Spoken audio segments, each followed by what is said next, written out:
ये कहानी है दोस्तों मजदूर के जूते। एक बार एक शिक्षक संपन्न परिवार से संबंध रखने वाले एक युवा शिष्य के साथ कहीं टहलने निकले। उन्होंने देखा कि रास्ते में पुराने हो चुके एक जोड़ी जूते उतरे पड़े हैं, जो संभवतः पास के खेत में काम कर रहे गरीब मजदूर के थे, जो अब अपना काम खत्म कर घर वापस जाने की तैयारी कर रहा था। शिष्य को मजाक सूझा, जिसने शिक्षक से कहा, गुरुजी, क्यों ना हम ये जूते कहीं छिपाकर झाड़ियों के पीछे छिप जाएं। जब वो मजदूर इन्हें यहाँ नहीं पाकर घबराएगा तो बड़ा मज़ा आएगा। शिक्षक गंभीरता से बोले, किसी गरीब के साथ इस तरह का भद्दा मजाक करना ठीक नहीं है। क्यों ना हम इन जूतों में कुछ सिक्के डाल दे और छिप कर देखें कि इसका मजदूर पर क्या प्रभाव पड़ता है। शिष्य ने ऐसा ही किया और दोनों पास की झाड़ियों में छुप गए। मजदूर जल्द ही अपना काम खत्म कर जूतों की जगह पर आ गया।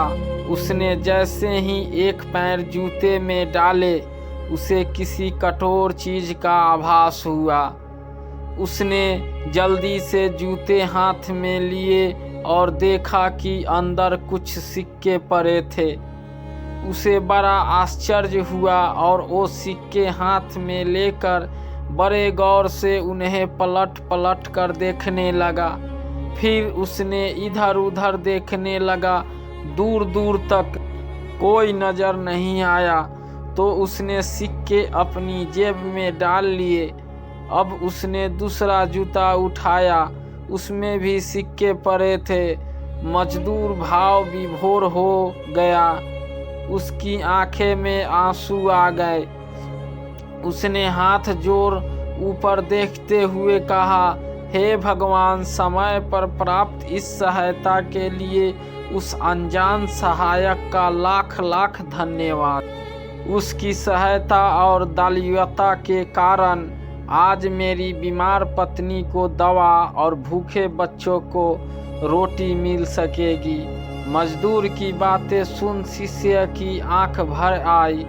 शिक्षक ने शिष्य से कहा, क्या तुम्हारी मजाक वाली बात की अपेक्षा जूते में सिक्का डालने से तुम्हें कम खुशी मिली? शिष्य बोला, आपने आज मुझे जो पाठ पढ़ाया है उसे मैं जीवन भर नहीं भूलूंगा। आज मैं उन शब्दों का मतलब समझ गया हूँ जिन्हें मैं पहले कभी नहीं समझ पाया था, कि लेने की अपेक्षा देना कहीं अधिक आनंददायी है। देने का आनंद असीम है, देना देवत्व है।